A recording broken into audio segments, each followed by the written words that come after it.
এখন আমি আছি কলকাতা হাইকোর্টে। এই এসিটার কাজ করব বলে এসেছি।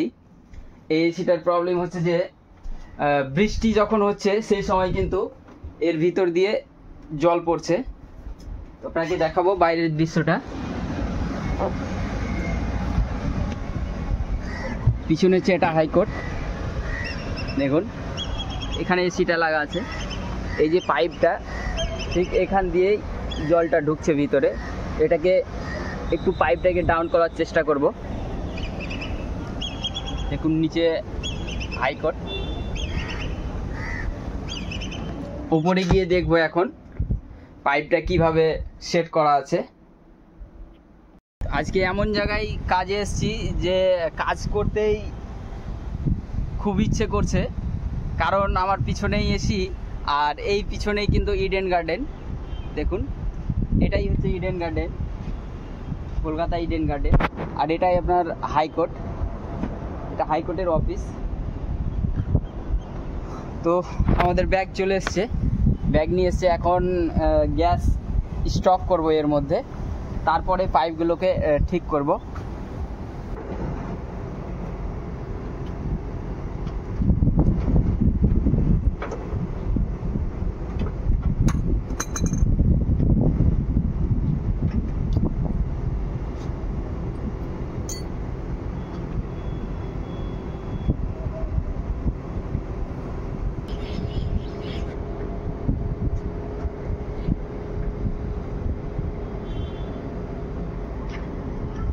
হ্যালো, বলো।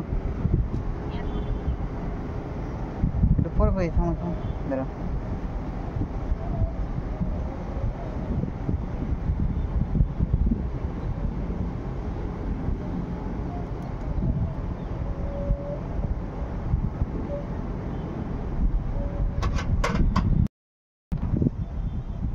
গ্যাস রিস্টোর হয়ে গেছে। এখন পাইপগুলোকে টেনে একটু ওইদিকে করব, তারপরে পাইপটাকে ওই সাইডটাতে ডাউন করব।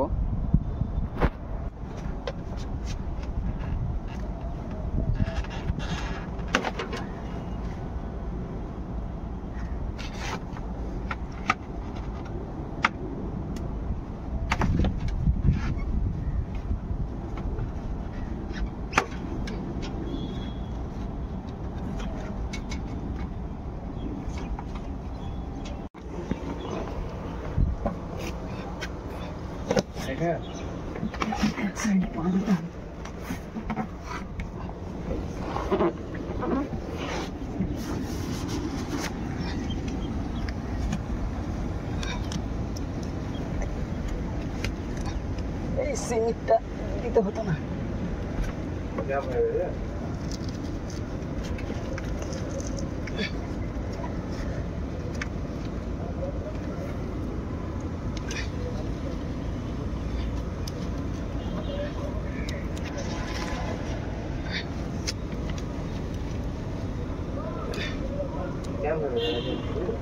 কি দিয়ে দিয়েছে, কেটে দাও প্লিজ।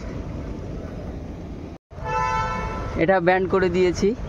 এখানে এমসিল আঠা মেরে রেখেছিল যাতে করে জলটা না যায়, এর কারণে এটা খুলতে পারলাম না, অনেক হার্ড হয়ে গেছে।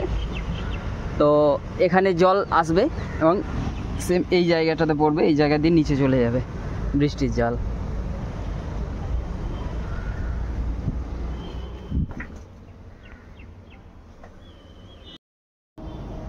আমাদের কাজ কমপ্লিট।